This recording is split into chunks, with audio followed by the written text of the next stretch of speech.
Hello friends, MS coder में आपका स्वागत है।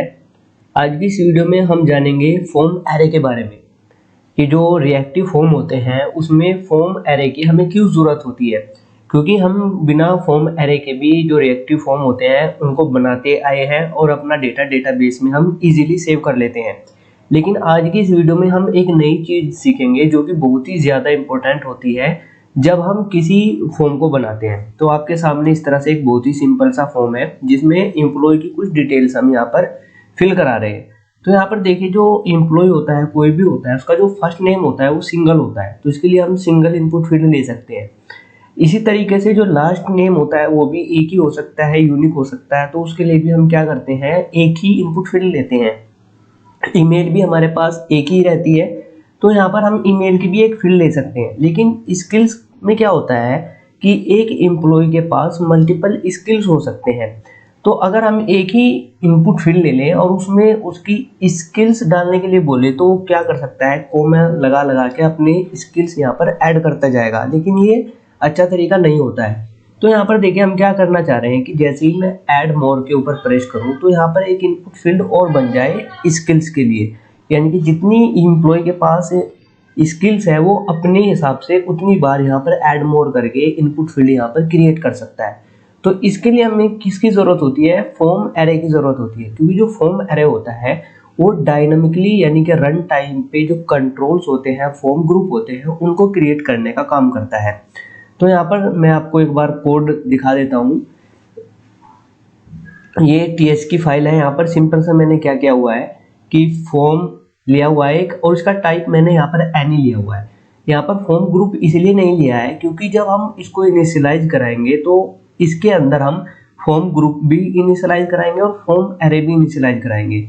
अगर हम इसका नेम टाइप यहाँ पर फॉर्म ग्रुप ले लेंगे तो उस केस में ये हमें एरर देगा। तो यहाँ पर आप जब भी इस तरह से काम करें कि आपको फॉर्म ग्रुप और फॉर्म एरे एक साथ किसी वेरिएबल के अंदर इनिशियलाइज करा के रखना है, तो इस केस में आप क्या कीजिएगा कि उसका टाइप जो होगा वो एनी लेना है। अब यहाँ पर मैंने क्या किया है, सिंपल वे में जैसे कि हम किसी भी जो फॉर्म ग्रुप होता है उसको इनिशियलाइज करते हैं, तो यहाँ पर मैंने ऐसे ही किया हुआ है।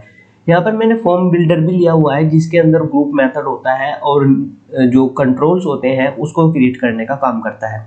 तो यहाँ तक तो सिंपल है कि फर्स्ट नेम के लिए कर दिया, लास्ट नेम के लिए कर दिया और ईमेल के लिए कर दिया। अब मुझे स्किल्स के लिए करना है, तो देखिए स्किल्स के लिए हम कैसे करेंगे, मैं यहाँ पर कोमा से सेपरेट कर देता हूँ उसको और यहाँ पर मैं टाइप करता हूँ स्किल्स। अब यहाँ पर देखिए स्किल्स, जब स्किल्स के अंदर मैं जो वैल्यू डालूंगा वो फॉर्म कंट्रोल नहीं डालूंगा बल्कि इस तरह से न्यू, और यहाँ पर आपको लेना है फॉर्म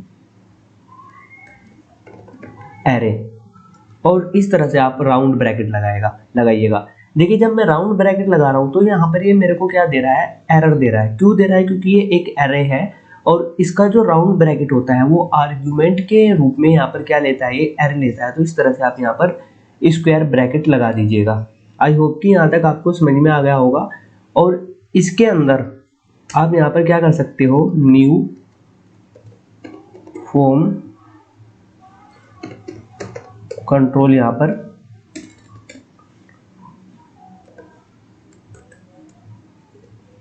इस तरह से आप फॉर्म कंट्रोल ले सकते हो और बाय डिफॉल्ट वैल्यू में यहाँ पर नल पास कर देता हूँ। तो यहाँ पर स्किल्स के अंदर मैंने क्या असाइन करा दिया है, यहाँ पर फॉर्म एरे असाइन किया है और इसके अंदर एक कंट्रोल मैंने यहाँ पर इनिशियलाइज करा दिया है। अब इस स्किल्स को देखिए मैं कैसे यहाँ से यूज करूंगा, अपने HTML की फाइल के अंदर आ जाता हूँ और यहाँ पर देख सकते हो आप कि एक ड्यू बनाया हुआ है जिसके अंदर एक इनपुट फील्ड है जो क्या काम कर रही है, स्किल्स के लिए काम कर रही है।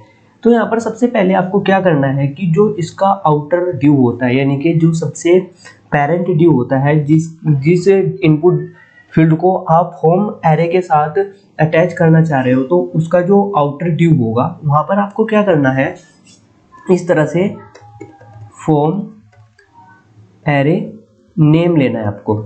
और इसके राइट साइड में आपको क्या करना है, जो यहाँ पर आपने फॉर्म एरे लिया है यानी कि स्किल्स जिसके अंदर आपने फॉर्म एरे इनिशियलाइज किया है, इसको कॉपी करना है आपको और कॉपी करने के बाद यहाँ पर आकर इसको पेस्ट कर देना है। तो इससे क्या होगा कि जो आपका ये ड्यू है उस स्किल्स के यानी कि फॉर्म एरे से जाके अटैच हो जाएगा।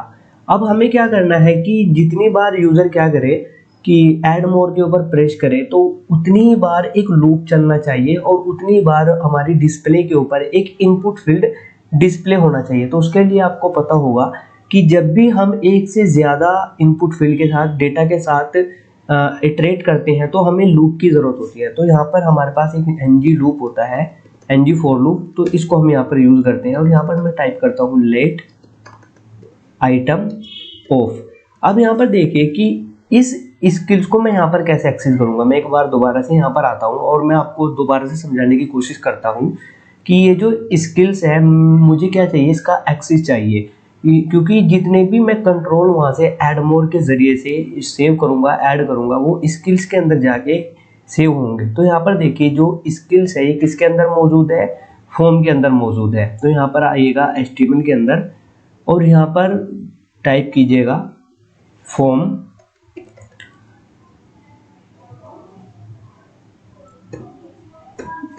डॉट गेट, इसके अंदर एक गेट मेथड होता है और यहाँ पर सिंगल कोट्स लीजिएगा और सिंगल कोट्स के बाद यहाँ पर आपको टाइप करना है स्किल्स। इससे क्या होगा कि जो स्किल्स है उसका एक्सेस आपके पास यहाँ पर आ जाएगा और यहाँ पर आपको डॉट लगा के टाइप करना है, इस तरह से स्क्वायर ब्रैकेट में लेना है आपको और सिंगल कोट्स के अंदर टाइप करना है कंट्रोल्स। आई होप कि यहाँ तक आपको समझ में आ गया होगा। तो इतना होने से यहाँ पर क्या होगा कि जो पहला यानी कि जो पहला इनपुट फील्ड मौजूद होगा, पहला जो कंट्रोल मौजूद होगा आपके एरे के अंदर, वो यहाँ पर से आएगा और आइटम के अंदर जाके स्टोर हो जाएगा। और फिर पहली बार जब लूप चलेगा तो आउटपुट में आपको ये वाला इनपुट फील्ड देखने को मिल जाएगा। अब यहाँ पर मैं क्या करता हूँ, एक इंडेक्सिंग भी कर लेता हूँ। तो यहाँ पर मैं टाइप करूँगा लेट आई और इसमें इनिशियलाइज करा दूंगा इंडेक्स। ये क्या होता है कि रन टाइम पे इंडेक्स जनरेट करता रहता है। अब यहाँ पर इंडेक्स की हमें ज़रूरत क्यों हुई उसको समझने की कोशिश करते हैं।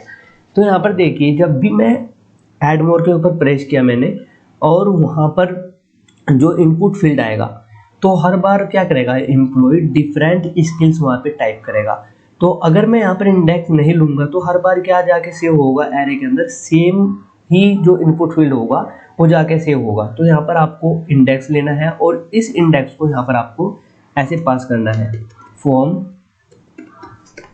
कंट्रोल, जैसा कि हम फॉर्म कंट्रोल नेम पास करते हैं ऐसा पास करना है। बट इसको आपको क्या करना है, स्क्वायर ब्रैकेट के अंदर लेना है, क्योंकि हम रन टाइम पे इसको जनरेट कर रहे हैं। अगर आप स्क्वायर ब्रैकेट में नहीं लोगे तो यहाँ पर क्या होगा, ये जो आप यहाँ पर राइट साइड में आई यूज कर रहे हो इसको ये क्या बोलेगा, स्ट्रिंग बोलेगा।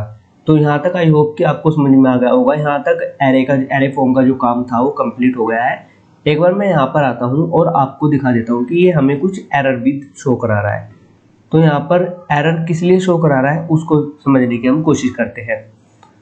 तो एरर पढ़ लेते हैं पहले। यहाँ पर ये बोल रहा है property skills does not exist on type parent component. तो यहाँ से हम इसको हटाते हैं और यहाँ पर ये जो आपको दिखाई दे रहा है स्क्वायर ब्रैकेट, इसको यहाँ से आपको हटाना है। और दोबारा से मैं यहाँ पर आता हूँ तो अब देख सकते हो यहाँ पर कि ये एरर यहाँ से चली गई है। अब मैं दोबारा से अपना जो ये है ब्राउज़र है यहाँ पर आता हूँ और मैं ऐड मोर के ऊपर प्रेस करता हूँ। तो आप देख सकते हो कि ऐड मोर के ऊपर प्रेस करने के बावजूद भी यहाँ पर कोई भी इनपुट फील्ड नहीं आ रही है। तो ऐसा इसलिए हो रहा है क्योंकि अभी हमने क्या किया है कि जो ऐड मोर का बटन है इसके ऊपर कहीं पर भी मैंने क्या कोई भी मेथड को कॉल नहीं किया है। तो यहाँ पर मेथड कॉल कर लेते हैं। तो यहाँ पर मेथड कॉल कर लेते हैं ऐड स्किल्स। तो इस मेथड को हम बना भी लेते हैं। टीएस फाइल के अंदर हम आते हैं और यहाँ पर हमने क्या किया, इस मेथड को बना भी लिया है। अब यहाँ पर देखिए हमें क्या करना है कि जैसे ही यूजर ऐड मोर के ऊपर प्रेस करेगा तो ये वाला मेथड कॉल होगा और इस मेथड के अंदर हम वो लॉजिक लिखेंगे जो क्या करेगा, उस फॉर्म कंट्रोल का जो कंट्रोल होगा उसको स्किल्स के अंदर ले जाके सेव कर देगा। यहाँ पर देखिए हम इसके अंदर वो लॉजिक लिख लेते हैं। तो देखिए लॉजिक कैसे लिखना है। सबसे पहले इस स्किल्स का यानी कि जो फॉर्म एरे है इसका हमें यहाँ पर एक्सेस चाहिए। तो एक्सेस कैसे मिलेगा हमें, सबसे पहले हम फॉर्म को यहाँ पर कॉल करेंगे जिस फॉर्म के अंदर ये स्किल्स एट्रीब्यूट यानी कि प्रॉपर्टी मौजूद है। तो ये फॉर्म के अंदर मौजूद है तो यहाँ पर मैं इसको कॉल करता हूँ। अब यहाँ पर इसको कॉल कराने के बाद यहाँ पर इसका एक मेथड होता है गेट मेथड, तो इसको कॉल कराते हैं और यहाँ पर सिंगल कोट्स के अंदर आपको अपने इस एरे का नाम टाइप करना है और फिर उसके बाद यहाँ पर आपको क्या करना है, देखिए अब मैं यहाँ पर पेस्ट कर रहा हूँ, यहाँ पर मैं अब टाइप करता हूँ कंट्रोल्स।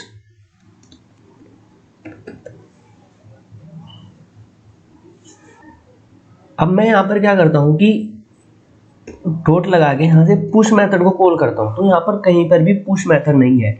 अगर आपने एरे के बारे में पढ़ा होगा तो एरे के अंदर एक मेथड होता है पुश, जिसका काम क्या होता है, एलिमेंट को एरे के अंदर जाके स्टोर कराना, सेव कराना। तो यहाँ पर आपको क्या करना है कि ये जो है, यानी कि यहाँ पर ये जो इतना जो आपको दिखाई दे रहा है, इसको आपको फॉर्म एरे में कन्वर्ट करना है।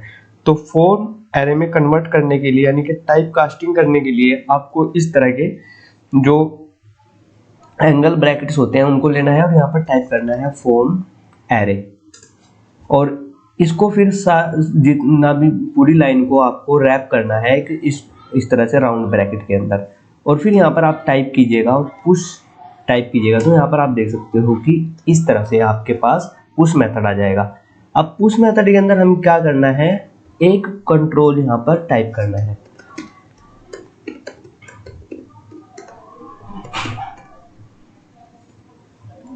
आई होप कि यहाँ तक आपको समझ में आ गया होगा। तो देखिए जैसे ही ये वाला मेथड कॉल होगा तो ये मेथड क्या करेगा, जो फॉर्म है, यानी कि ये जो फॉर्म आपको दिखाई दे रहा है, इसके अंदर जो स्किल्स एट्रीब्यूट है उसके अंदर क्या पुश कर देगा, ये क्या सेव कर देगा, न्यू फॉर्म कंट्रोल एक सेव कर देगा। तो चलिए हम दोबारा से आते हैं इस अपने ब्राउजर के ऊपर। तो यहाँ पर कोई भी एरर नहीं है। अब मैं ऐड मोर के ऊपर प्रेस कर रहा हूँ, तो अब आप देख सकते हो कि यहाँ पर एक और फील्ड यहाँ पर आ गई है। अब मैं यहाँ पर दोबारा से प्रेस कर रहा हूँ तो आप देख सकते हो कि एक और फील्ड यहाँ पर आ गई है। अब मैं इनके अंदर कुछ वैल्यूज फिल कर देता हूँ।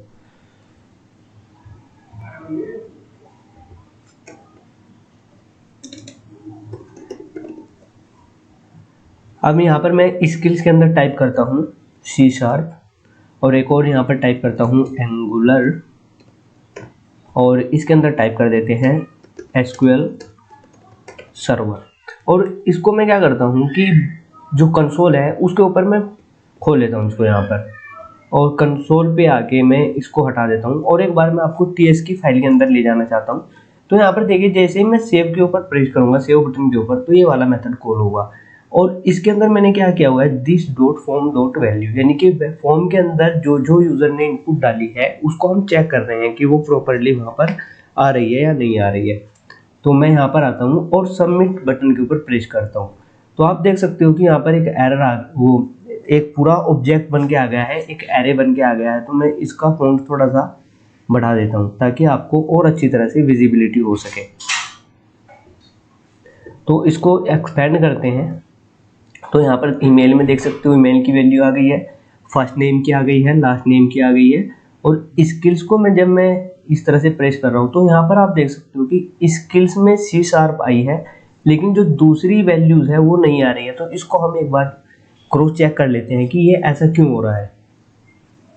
तो यहाँ पर जो स्किल्स के अंदर जो वैल्यू नल जा रही है, तो उसके लिए जो उसका वजह है वो ये है कि यहाँ पर आपको क्या करना है, ये जो स्क्वायर ब्रैकेट के अंदर आपको कंट्रोल से दिखाई दे रहा है, इसको यहाँ से आपको हटा देना है, क्योंकि यहाँ से हम इसका कंट्रोल्स का एक्सेस नहीं ले रहे हैं, सिर्फ क्या कर रहे हैं, स्किल्स को यहाँ पर कॉल करा रहे हैं गेट मेथड के थ्रू, और उसके अंदर हम यहाँ पर पुश कर रहे हैं। अब मैं दोबारा से यहाँ पर आता हूँ ब्राउजर के अंदर, और मैं पहले एक बार क्या करता हूँ, इस जो फॉर्म है इसको फिल कर लेता हूँ।